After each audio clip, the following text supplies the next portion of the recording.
So today is the debut of Transformers 1 in theaters in France, signifying the final theater debut of Transformers 1 worldwide. Transformers Le Commencement, which pretty much in French means Transformers the beginning or start.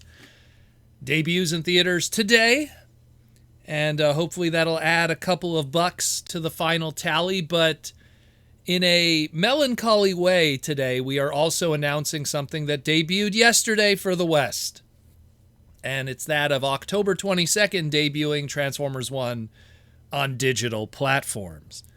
So melancholy in the sense that this could be either a good or bad thing for the Transformers 1's final numbers. I always find that while digital releases could be considered good for people that are not able to get to theaters, and that puts extra money into the final tally of a movie, it also opens the doors to ease of piracy and other things like that. So let's hope for the best, shall we? But it is debuting as of yesterday on digital platforms. And the one good thing we can take away from it, as people that have seen the movie multiple times, because we are crazy and we love it, there is some new material that is available for this digital release. According to the press statement here, about 45 minutes of extra bonus content. I imagine that this is also bonus content that will be extras on the physical media later on. That is still yet to be determined. We will talk about that in a moment.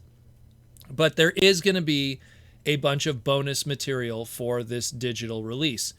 As they list here, it's going to have 4 to 5 different extra segments, one of them being in the beginning, witness the origin story of Optimus Prime, aka Orion Pax, and Megatron, aka D16, and their evolution of their relationship from brothers in arms to sworn enemies.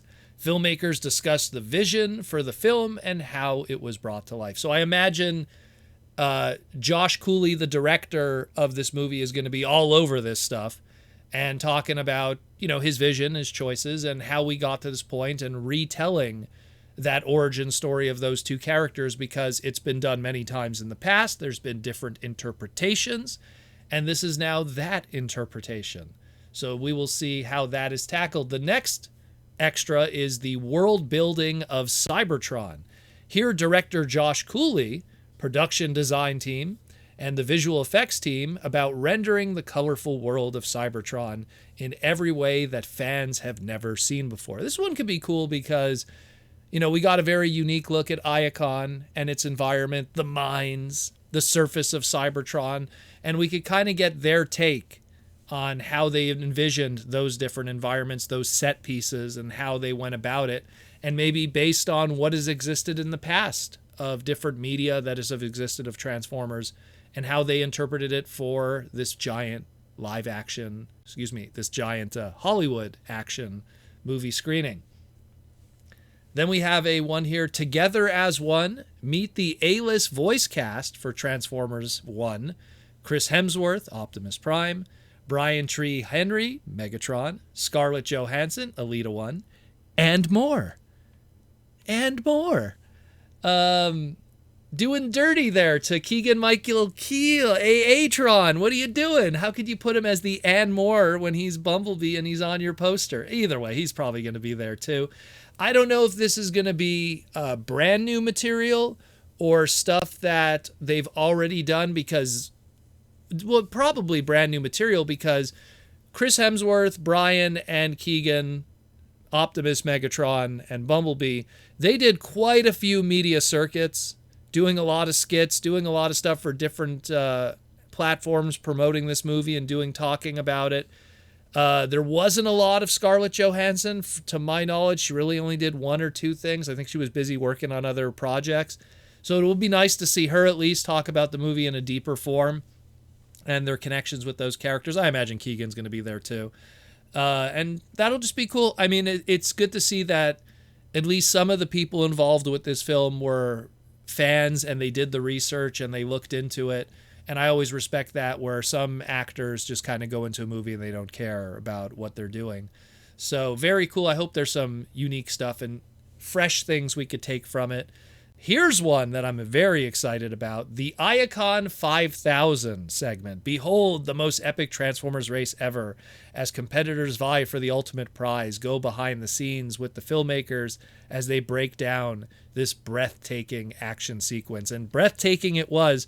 What I want to know is I want them to break down all the individual contestants that were involved in this race, because there was a lot of great names. We talked about it in the past here on the podcast.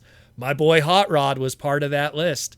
So I'm very curious how deep that's going to go. Are they going to really go frame by frame? All the guys in the background. Hey, was that Huffer? Hey, was that Hot Rod? Hey, you know, on the list there, we saw like some G2 GoBots. Where are they in this race? Like, how deep does the fan wank go with this segment?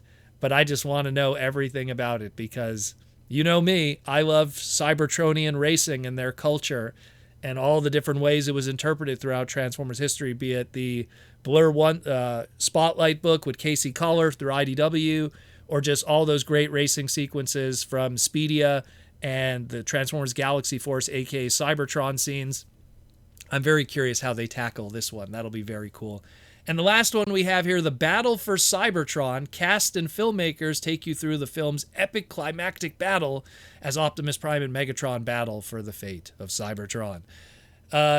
Pretty much that epic last 10 minutes of the movie that, or 15 or so, that left us all with a huge smile on our face when we left the theater. So I'm very curious to see how just all of that goes down and how they talk about it, because it was very emotional and very amazing. So I'm very curious to see that one too. So those are pretty cool. Again, not confirmed if any of these extras are exclusive to the digital release. Will these extras also be available on the physical stuff? And might as well bring that up too. The physical versions, which is the Blu-ray, the DVDs, and the 4K, will be available on December 17th. Pre-orders for those are up right now on Amazon and everything. I suggest go out there and grab those ASAP. They have a beautiful steelbook version, which will also give you a digital version if you want that too. The steelbook version comes with the DVD, the Blu-ray, the digital one, all in one. So probably get that one. That'll be the nice collector version. But otherwise, they're putting out this digital version first. I think, again, my core gut feeling is they're just doing this right now to get as many sales as they can now from the digital market before the physical one comes out on December 17th. And then it also probably ends up on streaming services proper, like an Amazon, like a Paramount Plus.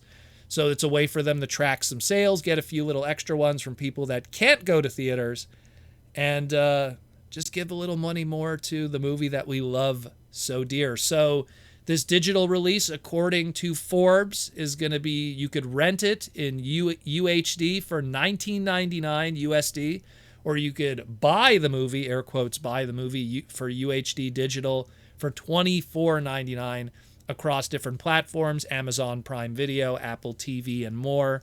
So go check that out if you want to check out that extra 45 minutes of content especially.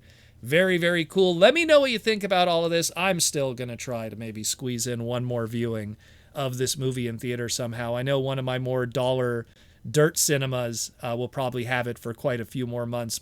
So maybe I'll try to figure something out with that. Let me know what you think.